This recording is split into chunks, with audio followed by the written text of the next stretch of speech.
مساجد میں محافل میں رونق ہی رونق رہتی ہے۔ 12 مہینے الحمدللہ یہ چاندنا ہے، یہ فیض جاری ہے، لیکن چونکہ ربیع الثانی ربیع الاخر کے مہینے میں خصوصیت کے ساتھ جس شخصیت کا ذکر خیر ہوتا ہے، اب ان کی بارگاہ میں منقبت پیش کرنے کے لیے حاضری دیتے ہیں۔ سبحان اللہ۔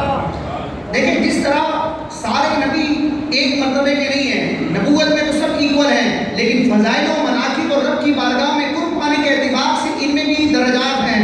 سب سے افضل پیارے مصطفیٰ ہیں۔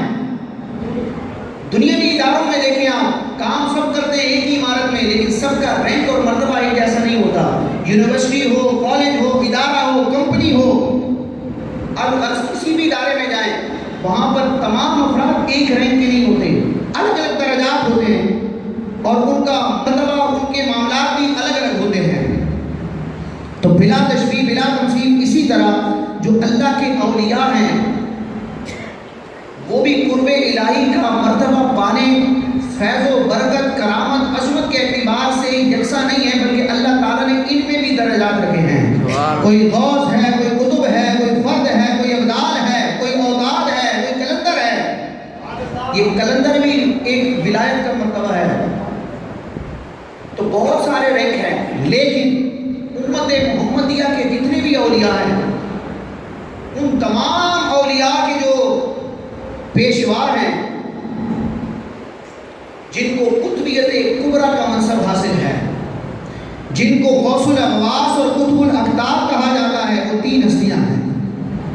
دیکھیں یہ تو عقیدہ اعلیٰ حضرت نے بھی لکھا، بہار شریعت میں مفتی امجد علی آدمی نے بھی لکھا کہ اس امت کے اولیاء پچھلی امت کے اولیاء سے افضل ہیں۔ سبحان اللہ۔ اور اس امت کے اولیاء میں سب سے افضل جناب صدیق اکبر ہیں۔ یعنی اہل سنت کا جو عقیدہ ہے نا، صرف خلافت اور افضلیت میں صدیق پہلے نہیں ہے، ولایت میں بھی، طریقت میں بھی، راہ سلوک میں بھی صدیق اکبر پہلے ہیں۔ ماشاءاللہ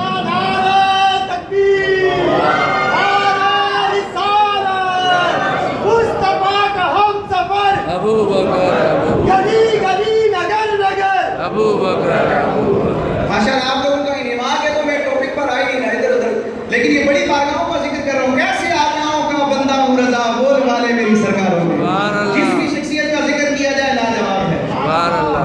یہ ہمارا عقیدہ ہے سنت کا۔ سنی ہونے کے لیے یہ چیزیں سمجھنا اور انہی کی تعلیم دینا اور انہی پر مستقیم رہنا اور انہی کے لیے کٹ کرنا، یہ سنیت ہے۔ اللہ نصیب فرمائے۔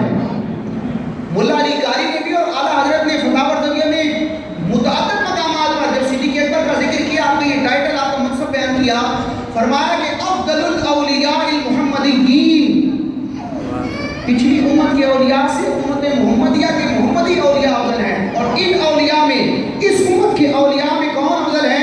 اعلیٰ حضرت فرماتے ہیں افضل الاولیاء المحمدیین، امت محمدیہ کے اولیاء میں سب سے افضل جناب صدیق اکبر ہیں۔ پھر فاروق اعظم ہیں، پھر عثمان غنی ہیں، پھر مولا علی ہیں، پھر امام حسن مصطفیٰ، اور یہ سلسلہ چلتا چلتا امام حسن عسکری تک پہنچتا ہے۔ لیکن پھر آگے دیکھتے ہیں تو اس امت کے 3 ایسے اولیاء ہیں جن کو اللہ نے تمام اولیاء پر بادشاہت عطا فرمائی ہے۔ سبحان اللہ، سبحان اللہ۔ اور وہ منصب ایسا ہے جس منصب پر فائز ہونے والے کو غوث الاغواث یا قطب الاقطاب کہا جاتا ہے۔ وہ قطبیت کبریٰ کا منصب ہے۔ اعلیٰ حضرت نے ملا علی قاری کے حوالے سے فتاوی رضویہ میں بیان کیا کہ اس امت کے پہلے قطب الاقطاب، اچھا وہ اس منصب پر جو آئے گا نا، وہ 3 ہے صرف اس امت میں، بنیادی طور پر 3 وہ ولی ہیں جو قطبیت کبریٰ کے منصب پر فائز ہو کر غوث الاغواث اور قطب الاقطاب کہلاتے ہیں، جن کا مشہور ٹائٹل غوث اعظم ہے۔ اس منصب پر آنے والے کو کیا کہا جاتا ہے؟ غوث اعظم، جو اولیاء کا بھی دستگیر ہوتا ہے، اولیاء کا بھی رہنما ہوتا ہے، وہ ولی الاولیاء ہوتا ہے۔ جس طرح حضور کی شان ہے کہ حضور نبیوں میں بھی نبی ہیں۔ اعلیٰ حضرت نے لکھا شیخ عبد القادر جیلانی ولی الاولیاء ہے، یہ ولیوں کے بھی ولی ہیں۔ سبحان اللہ۔ تو وہ 3 افراد ہیں، اعلیٰ حضرت نے بیان کیا۔ اس امت کے پہلے غوث اعظم امام حسن ہیں، اور اس امت کے آخری غوث اعظم قرب قیامت تشریف لانے والے امام مہدی ہوں گے۔ امام حسن پہلے غوث اعظم، امام مہدی آخری غوث اعظم، اور امام حسن کے زمانے کے بعد سے لے کر امام مہدی کے تشریف لانے تک جتنا بھی زمانہ ہے، جتنے بھی سال ہیں، جتنی بھی صدیاں ہیں، جتنے بھی خطے ہیں، جتنی بھی قومیں ہیں، جتنے بھی اولیاء ہیں، جتنے بھی اولیاء کے مراتب ہیں، تمام اولیاء پر بادشاہت اللہ نے جس کو عطا کی ہے اس کو شیخ عبد القادر جیلانی کہا جاتا ہے۔ اللہ اکبر، یا رسول اللہ، یا غوث دستگیر، اس امت کے جو درمیان کے غوث اعظم ہے وہ شیخ عبد القادر جیلانی ہے۔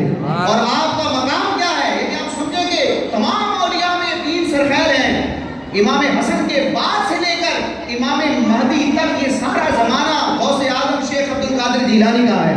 جس کو ولایت ملتی ہے یہ غوثیت کی درگاہ سے ملتی ہے۔ گویا کہ آپ شیخ عبد القادر جیلانی کی مہر لگتی ہے تو بندہ ولی بنتا ہے۔ اور اللہ کی اس نعمت کا اظہار کرتے ہوئے بغداد معلیٰ میں غوث پاک اولیاء کی جماعت میں اپنی مجلس واعظ میں برسر ممبر اعلان کرتے ہیں، قدمی ہادی علی رقبۃ کل ولی اللہ، میرا یہ قدم تمام اولیاء کی گردنوں پر ہے۔ اچھا، جب غوث پاک نے یہ فرمایا وہ تو کئی صدیاں پہلے کا معاملہ ہے، اس وقت تو یہ مائک نہیں تھا، انٹرنیٹ نہیں تھا، کمیونیکیشن کا کوئی سسٹم نہیں تھا کہ بندہ سائنسی آلات اور سائنسی ذرائع سے ایک آواز کہیں اور پہنچائے۔ لیکن اللہ تعالیٰ نے اولیاء کو جو شانیں عطا کی ہیں، جو طاقتیں عطا کی ہیں، وہ اس موجودہ کمیونیکیشن سسٹم کے مقابلے میں وہ مقام رکھتی ہیں کہ اس کی کوئی حیثیت ہی نہیں ہے۔ یعنی پہلے لوگوں کو سمجھ نہیں آتا تھا، اب سمجھ آتا ہے کہ یہاں سے کال ملاتے ہیں، وائر نہیں ہوتی، کوئی تار نہیں ہوتی، لیکن موبائل کے ذریعے امریکہ میں بیٹھے ہوئے شخص سے بات ہو جاتی ہے، ویڈیو کال ہو جاتی ہے۔ یہ سمجھ میں آ جاتا ہے ہماری قوم کو، لیکن کہا جائے کہ ولی نے دور سے سن لیا، دور سے سن لیتے ہیں تو شرک ہو جاتا ہے کہ دور سے سننا تو خدا کی صفت ہے، حالانکہ یہ تو جہالت ہے۔ یہ کہنا کہ دور سے خدا سنتا ہے کہ جہالت ہے۔ لاجیکل انداز میں اس کو دیکھیں، اعلیٰ حضرت نے اس کو میں اعلیٰ حضرت کے حوالے سے دے رہا ہوں کہ اس دور میں حق کا معیار امام محمد رضا خان ہے۔ بڑے صغیر میں اسلام کی اہل سنت کی ترجمانی کرنے والے جو سب سے بڑے اس صدی کے اور پچھلی صدی کے علم عقیدہ میں بھی امام ہے، وہ امام محمد رضا خان ہے۔ بے شک بے شک، جو تشریحات عقائد کی اعلیٰ حضرت نے کی ہیں اس سے بال برابر کوئی آگے پیچھے ہوتا ہے تو پھر اس کا زمانہ کیا حل کرتا ہے وہ آپ کے سامنے ہے۔ بے شک، ہمارے اپنے ملک میں بھی بڑے بڑے برج گر گئے اعلیٰ حضرت سے ٹکر لینے پر۔ اعلیٰ حضرت کیا معاذ اللہ نبی تھے؟ نبی نہیں تھے، نبی کے غلام تھے، لیکن اللہ نے ان کو ولایت کا وہ مقام عطا فرمایا کہ عقیدے بالخصوص عقیدے کی ترجمانی میں اللہ تعالیٰ نے امام محمد رضا خان کو خطا سے محفوظ رکھا ہے۔ جو قلم رضا سے عقیدہ جاری ہوا ہے وہ 14 صدیوں کی ہی ترجمانی ہے۔ سبحان اللہ۔ اعلیٰ حضرت کو فقہی مسائل کو اپنی جگہ، عقائد میں کوئی چیلنج نہیں کر سکتا، اور چیلنج اگر کوئی کرنا چاہے گا تو پھر ویسا منہ لے کر آئے۔ اعلیٰ حضرت مجدد اعظم ہونے کے ساتھ فقہی کے اعتبار سے مجتہد فی المسائل تھے، اور اس دور میں بھی جتنے علماء حیات بھی ہیں کسی کے لیے ابھی تک مجتہد فی المسائل کا کسی نے دعویٰ نہیں کیا، یہ علمی بحث سے باہر ہے۔ تو اعلیٰ حضرت کو حرف آخر ہے، جو اس نے لکھ دیا ہے سند ہے وہ دین میں، جو اس نے لکھ دیا ہے سند ہے وہ دین میں، اہل قلم کی آبرو نقطہ رضا کا ہے۔